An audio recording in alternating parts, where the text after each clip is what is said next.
دیکھ رہے ہیں کے نیوز HD، میں ہوں کیرن خان۔ چلتے ہیں آج کی اہم خبروں کی طرف۔ رخ کریں گے ساہیوال کا، جہاں سے رپورٹ کر رہے ہیں ہمارے deputy bureau chief Ali Raza. Gospel mission اور gospel Baptist church of Pakistan کا 46واں یوم تاسیس انتہائی عقیدت کے ساتھ منایا گیا۔ تقریب کے مہمان خصوصی جناب حبقوب گل MPA تھے، جبکہ صدارت جناب سیمس ٹائٹس بھٹی صاحب نے فرمائی۔ بشپ ابراہم عظیم ڈینیل نے پیشوا کی اہمیت پر پیغام دیا، جس کا حوالہ درج ذیل ہے۔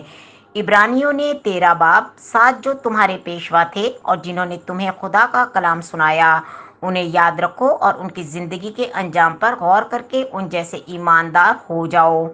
یسوع مسیح کل اور آج بلکہ ابد تک یکساں ہیں۔ تمام شرکا پاک شراکت میں شامل ہوئے، جس کی رہنمائی بشپ ابراہم عظیم ڈینیل اور جناب سیمسن ٹائٹس نے کی۔ عبادتیں تقریب کی نظامت پادری پیٹر عمران، پادری اعظم جان، مسز سارا ڈینیل اور پادری آرتھر ڈینیل نے خوبصورتی سے ادا کی۔ ڈینیل کوئر نے بابرکت پرستش میں رہنمائی کی۔ ساہیوال چرچ کونسل سے ایلڈر دلبر جانی نے تاثرات میں گاسپل بیپٹسٹ چرچ کی بین کلیسائی تعلیمی خدمات کو سراہا۔ Christian employees union Sahiwal corporation کے عہدیداران مائیکل یعقوب اور دیگر نے پھول پیش کیے۔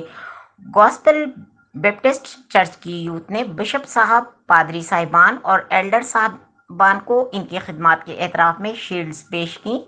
رفاقت خواتین نے بھی مسز سارا ڈینیل اور بشپ صاحب کو پھول پیش کیے۔ مختلف کلیساؤں سے پادری صاحبان نے بھی گلدستے پیش کیے، جن میں پادری امین مسیح، پادری اقبال بشیر، ایلڈر دلبر جانی، پادری منیب گل، پادری عدنان سیموئل، پادری نوئل ایرک گل، پادری ساجد شفیع، پادری ماجد مسیح، پادری Safdar, pastor Hanut Nasri, active youth Catholic church کے اکشناز کھوکھر، ظفر اقبال دانش نوازش، جبکہ PTI ساہیوال کی مسیحی قیادت میں ظہیرہ وقاص، فراز فاروق، الفریڈ گل، شماس نزیل، آذر غفار کھوکھر نے بھی شرکت کی۔ آخر میں تمام شرکا کے لیے رفاقتی کھانے کا انتظام کیا گیا۔